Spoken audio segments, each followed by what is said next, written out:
Oh, finally tonight, as we mentioned earlier, today is the feast of both St. Joseph the Worker and St. Peregrine, the patron saint of cancer patients. It is also the start of a month dedicated to the Blessed Virgin Mary. The month of May has been dedicated to Our Lady for centuries. It is part of the devotion to Our Lady and the fascination with her appearances over the centuries. All right, for more, let's turn to Michael O'Neill, host of The Miracle Hunter, right here on EWTN. Michael, great to have you back. First, remind us why the month of May is dedicated to Mary.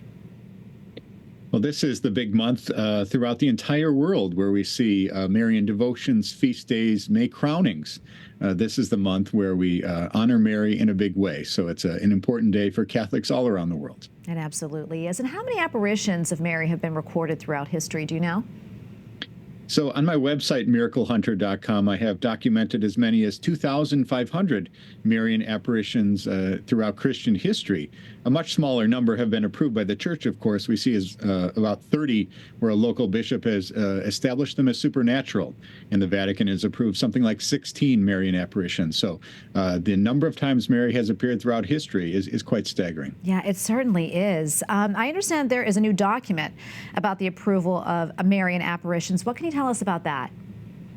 So I've been waiting for this for some years. I think the miracle nerd in me loves to study Vatican documents, I suppose. And so there's been a document that came out in 1978. That's the rule book that the Church uses to investigate the supernatural, specifically having revelations. And now the dicastery for the congregation, or the dicastery has now released a new document, or the word of a new document.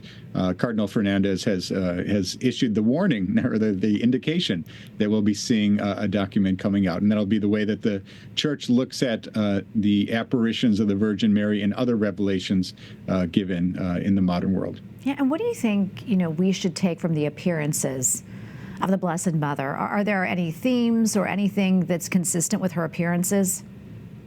Well, Mary comes in many times in many places. She comes asking for the building of churches, perhaps, and other things where we are given instruction on how to improve our lives. But when taken as a whole, we can say Marian apparitions have one goal and one goal only, and that's only to draw us closer to her Son.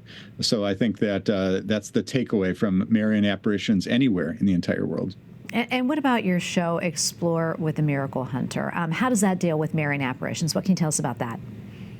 So we filmed over 50 episodes of Explore with the Miracle Hunter. We've traveled to shrines and places of miracles all around the world.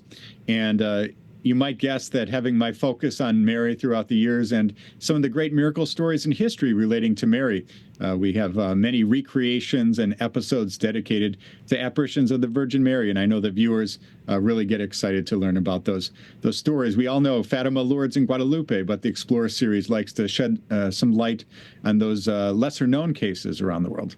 And before we let you go, can you give us maybe a little sneak peek of what you have coming up on your shows? People can listen to The Miracle Hunter on the radio, and that's 6 p.m. Eastern Time.